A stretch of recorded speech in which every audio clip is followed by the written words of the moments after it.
Oh no, not this guy again. Why the hell is this guy on my screen again?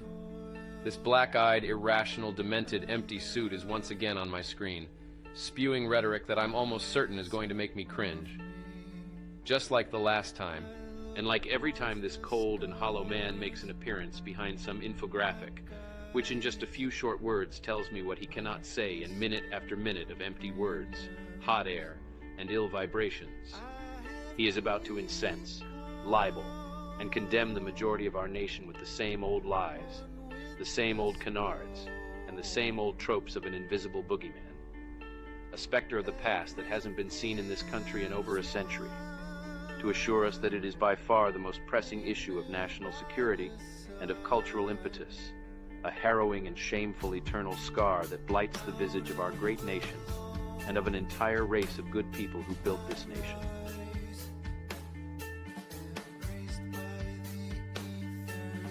The same old story about a questionable shooting many years ago at some place called the Tree of Life.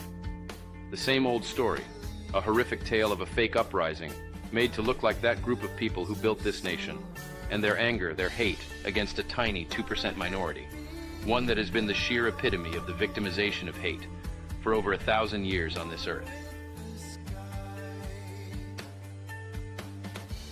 But Charlottesville was a scam, a preemptive maneuver perfectly tailored to fool the masses, and that's why this type of uprising is not happening all around the country.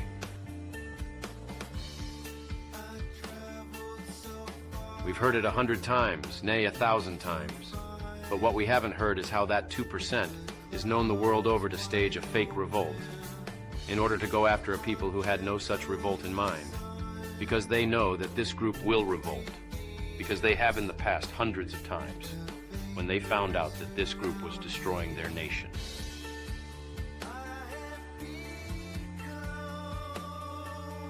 And so you have no doubt heard over the last year of a massive rise in hate crimes by this group of founding men against this tiny, infinitely weak, persecuted minority who just so happens to hold almost all of the political power and own all of the media in this nation, while the founding peoples own absolutely zero. They are not represented in their government, and they are continually lied about in the treasonous, slanderous media.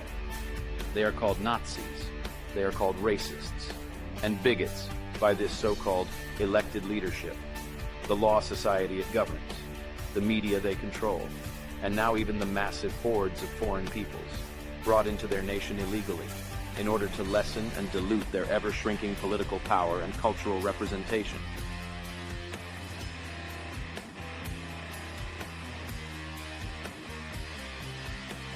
But you have been all over your neighborhood, your town, your city and state. Maybe you have traveled all around this great nation and you have seen with your own eyes, not a founding people who are brutal, violent, hateful, and paranoid. No, quite the opposite you have witnessed personally, a benevolent, peaceful, tolerant, and even submissive founding class of heritage European Americans. But the crime and the violence and the heartless and cruel indignity of unprovoked rage by those same minorities and illegal invaders, that the small 2% minority has opened your borders to.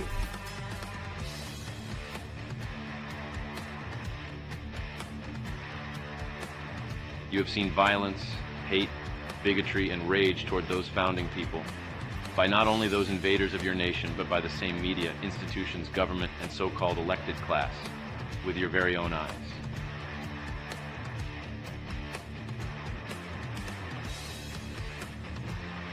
And now these so-called leaders insist that the full force of the government and the vast majority of its public funding will go toward the protection of this 2%, and not the protection, the peace, or prosperity of the founding people.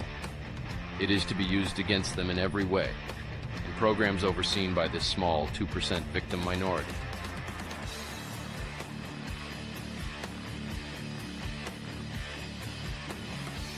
They will create entire command centers, run by hate mongers who will spy on every aspect of your life. They spy on your online activity.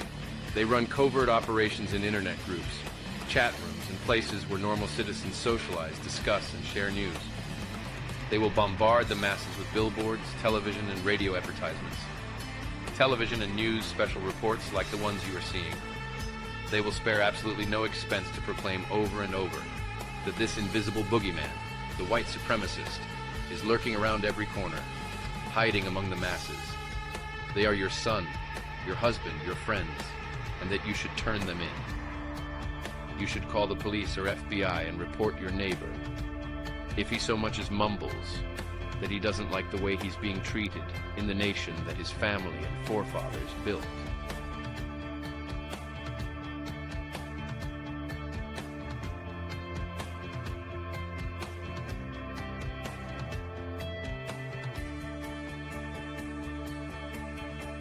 Meanwhile, you and your neighbors simply believe what you read. You believe what you hear on television, fully knowing that they do not own or control this media, nor realize they are being fed poison, the poison that rots a nation from within. You have been hammered day in and day out about the suffering of these people, but you have hardly even seen these people. They live in the richest parts of town. They don't even socialize among you poors. And now even Christians and conservatives, normal, common, everyday heritage Americans, are being demonized by the FBI and the Department of Justice as radical fascists. Enemies of the state, because you will not give up your rights to speak against this movement or throw away your rights to defend yourself.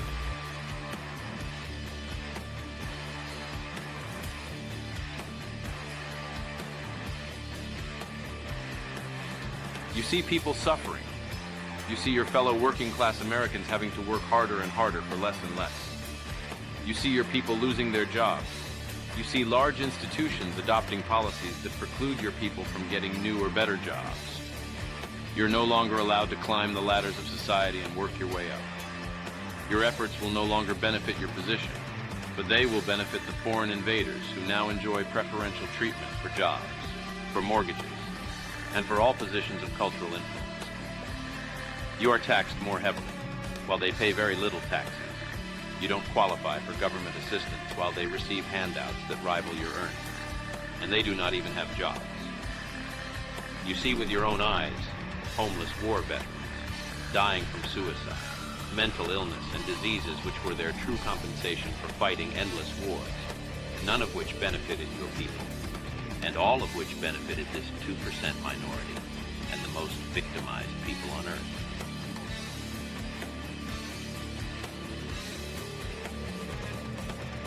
Why?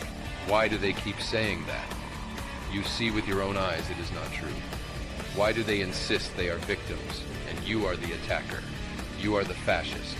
You are the Nazi. Your time is getting short. They will soon send the full force of the law and the military after you and your family. You will either give up your rights and submit to their rule, otherwise you will be imprisoned, you will be executed, and your land, your legacy, and that of your forefathers will be reviled throughout history. As an oppressor, as a Nazi, by the same people that the real Nazis, a good Germanic European people, warned you about. It is time for all of your people to arise. Stand up and speak out against this tyranny of communism. Stand up for your people, your rights, and most of all, for the truth.